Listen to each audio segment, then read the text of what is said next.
Hello guys, welcome to my channel. Today I am going to explain about aspiration pneumonia. This is my first video in which I am giving my voice. इससे पहले मैंने एक video बनाया था pneumonia का, उसमें मैंने Google वाला साउंड दिया था क्योंकि मेरा फर्स्ट वीडियो था तो मुझे पता नहीं था कैसे करना है। तो मैं आज जा रही हूँ आप लोग को एक्सप्लेन करने के लिए एस्पिरेशन निमोनिया। सबको पता है कि यूनिट 4 में है aspiration pneumonia adult health nursing का, जो कि नर्सिंग में बहुत ही ज़्यादा इम्पोर्टेंट टॉपिक है। Aspiration of stomach content into the lung is serious condition and may cause pneumonia and human death.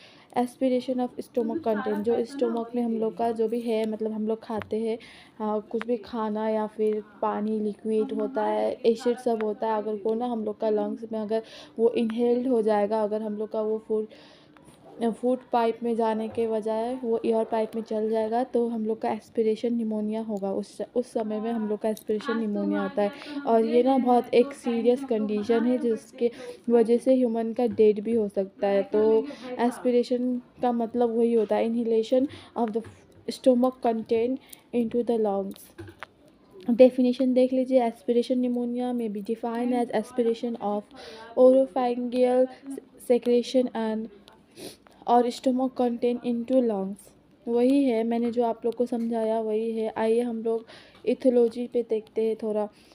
Ethology पहले समझ लीजिए, इथोलॉजी क्या है।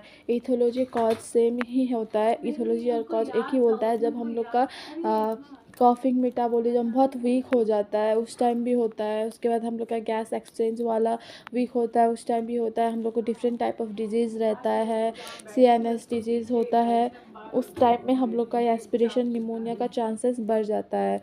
Decrease the level of consciousness, impaired cough reflex, impaired gas exchange. It can occur due to the throat cancer, use of sedative and anesthesia. Weekend immune system, हाँ सबसे main cause होता है। हम लोग का इम्यून सिस्टम अगर week हो जाता है तभी होता है।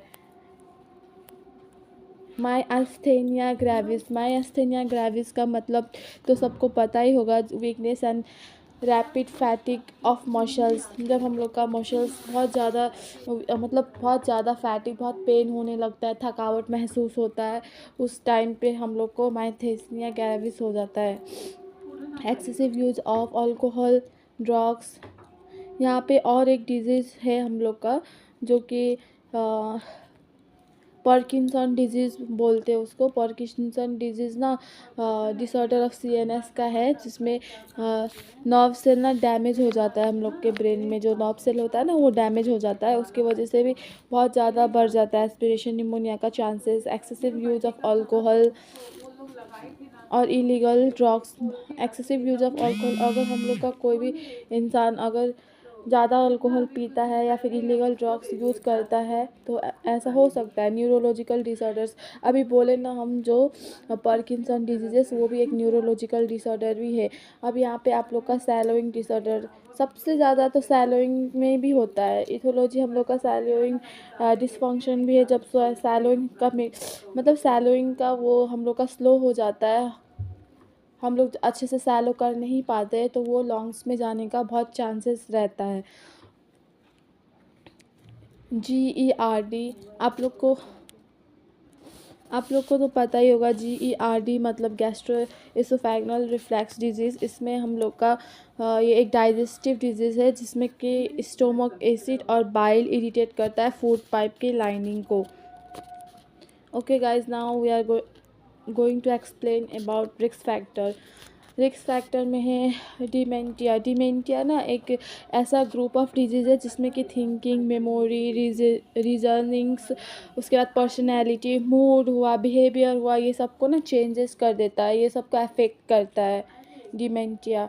इम्पेयर्ड कॉन्शियसनेस, स्ट्रोक तो सबको पता होगा। स्ट्रोक मतलब damage of the brain due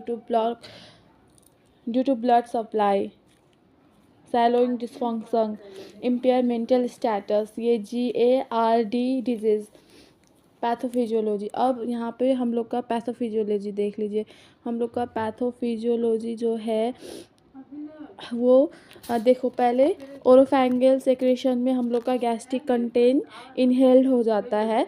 वहाँ पे दो कंडीशन रहता है, एक ऑफ कोर्स दो इंसान रहता है, एक हेल्दी इंसान रहता है, एक अनहेल्दी रहता है।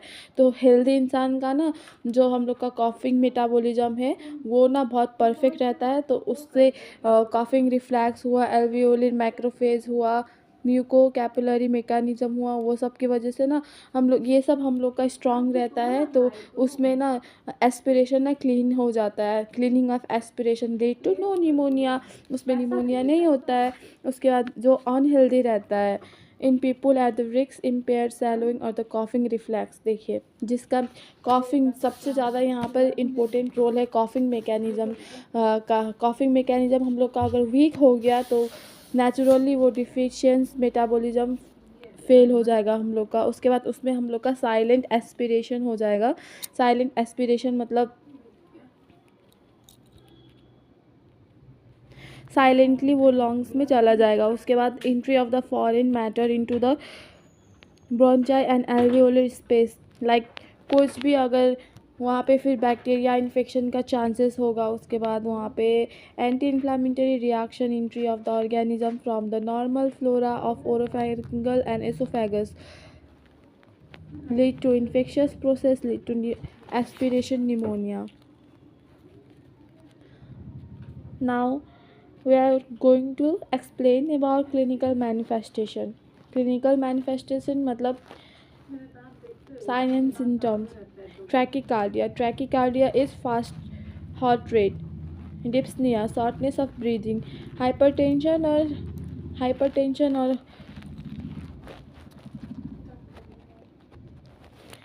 हाइपोटेंशन। हाइपरटेंशन तो आप लोग को पता ही होगा, ब्लड प्रेशर हाई हो जाता है। हाइपोटेंशन मतलब जब लो हो जाता है। सेंट्रल साइनोसिस, अच्छा central cyanosis it's mean bluish discolouration of the skin and mucous membrane, जब हम लोग का स्किन का ना कलर ब्लूइश हो जाता है म्यूकस मेम्ब्रेन का। फीवर, कॉफ, abnormal breath sound like cracklings, wheezings, etc. Pinky 40 sputum, हम लोग का स्पुक्टम का कलर ना पिंक 40 हो जाता है पेशेंट का। क्लिनिकल मैनिफेस्टेशन एक बार देख लीजिए आप लोग अच्छे से।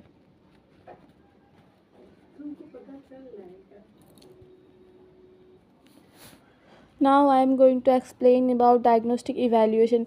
अच्छा, डायग्नोस्टिक इवैल्यूएशन में मैं आप लोग के लिए डायग्नोस्टिक इवैल्यूएशन का एक फुल वीडियो बनाऊंगी जिसमें पूरा सब एक्सप्लेन करूंगी। इसमें भी थोड़ा थोड़ा एक्सप्लेन करूंगी बट उसमें मैं ब्रीफली एक्सप्लेन करने वाली हूँ, तो मैं वीडियो डालूंगी, आप लोग देख लेना। Medical history physical examination. अब आप लोग को फिजिकल एग्जामिनेशन में क्या क्या फाइंडिंग करना है, like such as alter breath sound, heart in affected lung field may be suggestive of aspiration pneumonia. Okay, a sputum culture test, complete blood count like arterial blood gas, वो ना help करेगा गर्ज में how sorry blood test हम लोग को help करता है कौन सा ट्रीटमेंट हम लोग को रिक्वायर्ड करता है या फिर कौन सा इन्फेक्शन वहाँ पे प्रोड्यूस है उसके लिए। एक्सरे और सीटी कैन वो प्रोवाइड करेगा इमेज ऑफ द लॉन्ग, हम लोग का लॉन्ग्स का इमेज को वो हम लोग को प्रोवाइड करेगा। अब आते हैं मेडिकल मैनेजमेंट में। मैनेजमेंट में आते हैं तो उसमें फर्स्ट आता है medical management. broad spectrum antibiotic with active agent gram negative organs like third generation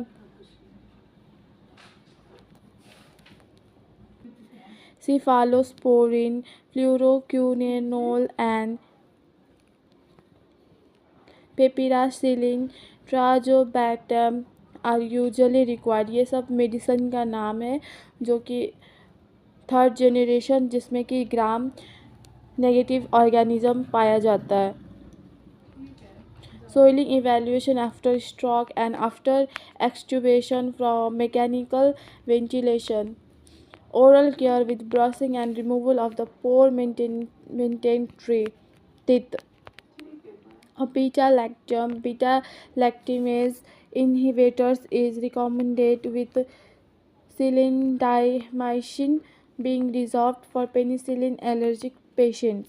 sometime oxygen therapy, हाँ ऑक्सीजन थेरापी बहुत ही ज़्यादा यूज़फुल होता है, इसमें वेंटिलेटर रिक्वायर्ड करता है जिसमें इसीलिए nursing management, monitor the patient vital signs, monitor residual gastric volume regularly, maintain respiration rate, depth and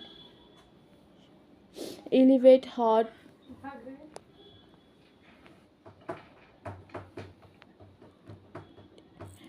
elevate the head of the bed before initiating enteral tube feeding. The tip location will be confirmed.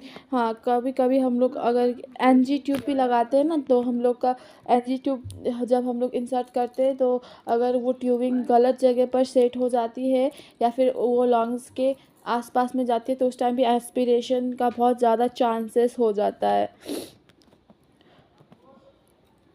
Encourage frequent position change. Of course, frequent position change to prevent from the pressure, ulcer, bed sore, etc. Give the supplement oxygen as required.